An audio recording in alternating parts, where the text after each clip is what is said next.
Once upon a time, there was a lion who lived in the jungle but wasn't happy despite being the king of animals. He was afraid of everything and everyone. He hid in a dark, damp cave where sunlight barely entered. His cave was full of cobwebs and bones from his scarce prey. The lion spent most of his time sleeping or lamenting his fate. The lion hadn't always been like this. When he was young, he was a cheerful and curious cub who played with his siblings and followed his father through the jungle. His father was a strong and brave lion who protected his pride and faced any threat. The lion admired his father and wanted to be like him. But one day, everything changed. The lion and his father went hunting together and encountered a pack of hyenas that attacked them mercilessly. The lion's father fought with all his might, but there were too many. The lion watched as the hyenas bit and tore at his father while he remained paralyzed with terror. The lion couldn't do anything to help his father, not even roar. He could only escape and run to his cave where he took refuge with his mother and siblings. From then on, the lion was never the same. He became shy and withdrawn, avoiding leaving his cave. He was afraid of hyenas, other animals, and even his own shadow. He felt unable to roar, to hunt, to defend himself. He felt unworthy of being a lion, much less the king of animals. The other animals noticed his cowardice and mocked him. They called him the cowardly lion, the fearful lion, the chicken lion. Some even dared to steal his food or invade his territory. The lion did nothing to stop them. He only resigned himself and hid deeper in his cave. One day, the lion decided to leave his cave, driven by hunger and curiosity. He wanted to see if there was anything in the jungle besides fear and pain. He walked cautiously, trying to go unnoticed, but soon realized he wasn't alone. A pack of hyenas had followed his trail and surrounded him. The lion felt cornered and terrified. The hyenas mocked him and threatened to devour him. "Look, look, it's the cowardly lion," said one hyena with a malicious laugh. "Where are you going, little lion? To look for your daddy? Leave him, he's not worth it," said another hyena with contempt. "He's just a bag of bones and skin. He has no lion's flesh or blood. Come on, don't be cruel," said another hyena with false compassion. "We should give him a chance. Maybe he can prove he's a real lion. What if we let him roar?" The hyenas burst into laughter and mocked the lion even more. They dared him to roar, to show his courage, to face them. The lion wanted to roar, wanted to defend himself, wanted to escape, but he couldn't. His throat was dry, his body trembled, his mind clouded. He could only emit a weak meow that made the hyenas laugh harder. "Is that all you can do, cowardly lion?" said the leader hyena with a growl. "You're a disgrace to your species. You don't deserve to live. Attack, brothers, let's finish him." The hyenas lunged at the lion, ready to tear him apart.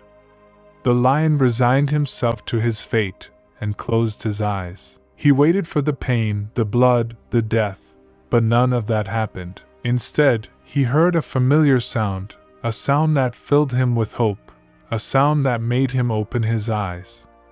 It was the sound of a roar, a powerful, imposing, majestic roar. A lion's roar. The lion looked around and saw a scene he couldn't believe.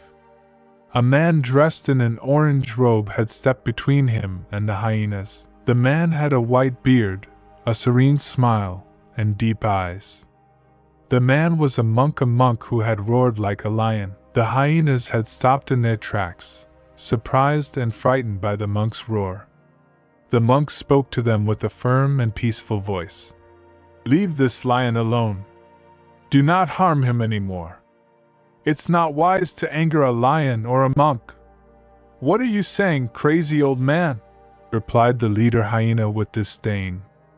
What can you do against us? Don't you see we are more numerous and stronger? Don't be deceived by appearances, warned the monk. It's not numbers or size that matter, but heart and spirit.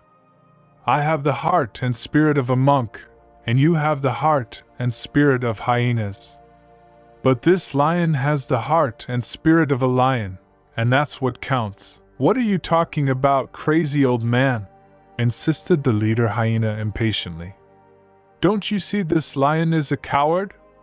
Don't you see he can't even roar? Don't you see he's our prey? What I see is what you believe you see, responded the monk. But what I really see is what you cannot see. This lion is a brave lion, only he doesn't know it. He has the power and strength of a lion, only he doesn't use them. He has the heart and spirit of a lion, only he doesn't feel them. But I'm going to teach him, and when he learns, you'll regret having bothered him. The monk turned to the lion and said, Come with me, friend lion. I'm going to show you something that will change your life. The lion stood up with difficulty and followed the monk, not quite understanding what was happening. The hyenas remained perplexed and confused, not knowing what to do. The monk and the lion moved away from the hyenas and went deeper into the jungle. The monk led the lion to a calm lake and said, Look at your reflection in the water. The lion peered into the lake and saw his image. He saw his majestic mane, his sharp fangs, his powerful claws, his imposing body. He saw the gaze of a lion, the gaze of a king. What do you see? Asked the monk. I see a lion, responded the lion with amazement. That lion is you, affirmed the monk. That lion is who you've always been, who you'll always be. You just have to believe in yourself and act with courage. The lion felt a change inside him. He felt his fear dissipating and his confidence growing. He felt his voice strengthening and his roar resonating. He felt his instinct awakening and his hunt beginning. He felt his dignity restoring and his kingdom affirming. How did you do it? Asked the lion. I did it with the help of Buddhism, responded the monk.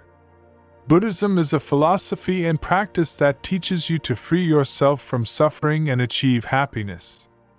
Buddhism teaches you to see things as they are, not as you believe them to be. Buddhism teaches you to cultivate wisdom, compassion, and courage. What is wisdom? Asked the lion. Wisdom is the ability to understand reality as it is, without deceiving yourself or others. Wisdom is the ability to discern truth from falsehood, good from bad, useful from useless. Wisdom is the ability to learn from your experiences, from your mistakes, and from your successes. What is compassion? Asked the lion. Compassion is the ability to feel others' suffering and want to alleviate it. Compassion is the ability to love others and want their well-being. Compassion is the ability to respect others and not harm them. What is courage? Asked the lion. Courage is the ability to face your fears and overcome them. Courage is the ability to act according to your principles and defend them. Courage is the ability to assume your responsibilities and fulfill your duties. And how does one achieve wisdom, compassion, and courage? Asked the lion. They are achieved through meditation, ethics, and action, responded the monk. Meditation is the practice of concentrating your mind on an object, a word, or your breathing. Meditation helps you calm your mind, eliminate negative thoughts, and develop your wisdom. Ethics is the practice of following rules of conduct that help you live in harmony with others and yourself. Ethics helps you avoid evil, do good, and purify your mind. Action is the practice of applying your wisdom and compassion in your daily life. Action helps you transform your environment, benefit others, and express your courage. And are you a master of all this? Asked the lion. No, I am just a learner, responded the monk. But I have learned enough to share it with you, and you have the potential to learn it too. You just have to follow my advice and practice with diligence." "What advice do you give me?" asked the lion. "I give you 3 pieces of advice," responded the monk. "The first is not to be deceived by appearances, but to recognize your true potential and act with courage. The second is not to cling to what you cannot control, but to accept change with serenity. The third is not to isolate yourself from the world, but to cultivate sincere and harmonious relationships with others." "And how can I practice that?" asked the lion. "You can practice it in many ways," responded the monk. "But I'll give you an example. Tomorrow, when you go out to the jungle, don't hide or run from other animals. Face them with dignity and respect. If they attack you, defend yourself with firmness but without cruelty. If they offend you, forgive them with generosity but without weakness. If they need you, help them with kindness but without dependency. Thus you will demonstrate that you are a brave lion, a wise lion, a compassionate lion." "And that will make me happy?" asked the lion. "That will make you happy," affirmed the monk. "Because happiness doesn't depend on what you have, but on what you are. And you are a lion, the king of animals." The lion thanked the monk for his wisdom and bid him farewell. The monk wished him good luck and continued on his way. The lion returned to his cave, but this time not to hide, but to rest. The next day he went out to the jungle, but this time not to flee, but to reign. After learning the monk's lesson, the lion felt more secure and happy than ever. He walked through the jungle with pride and dignity and related to other animals with respect and kindness. The lion had recovered his place as the king of animals, and everyone recognized and admired him. But not everyone was happy with the lion's change. The hyenas, who had been his enemies and aggressors, couldn't stand that the lion had become brave and powerful. The hyenas felt envy and resentment towards the lion and wanted to take revenge on him. So they devised a plan to attack him and finish him off. One day, the hyenas hid near the lion's cave, waiting for him to come out. When they saw him leave, they followed him from a distance without him noticing.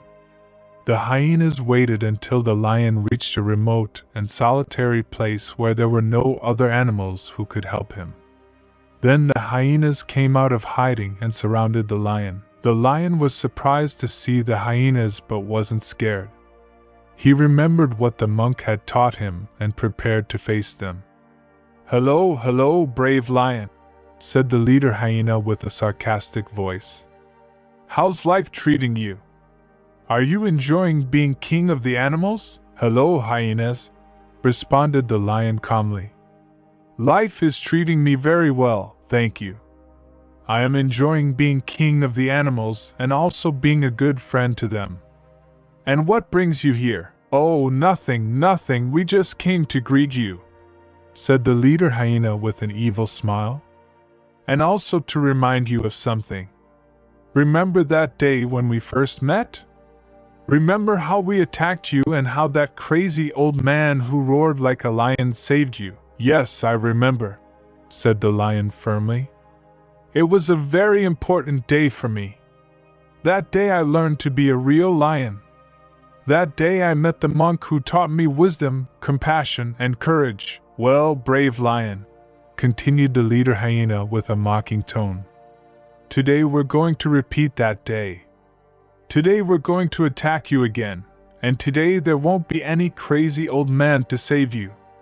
Today it will just be you and us, and today we'll see who the real lion is." The hyenas lunged at the lion, ready to tear him apart. The lion defended himself with all his strength, using his fangs, his claws, and his roar. The lion fought with courage, but also with wisdom and compassion. The lion didn't want to kill the hyenas. He just wanted to make them understand that they shouldn't bother him or harm him. The lion made them see that he was the king of animals and that they should respect and obey him. The battle was hard and long, But in the end, the lion emerged victorious. The hyenas surrendered and retreated, wounded and humiliated. The lion remained alone, tired but satisfied. The lion had defeated his enemies and proven his worth. The lion had fulfilled his duty and defended his kingdom. The lion had been a lion, the king of animals,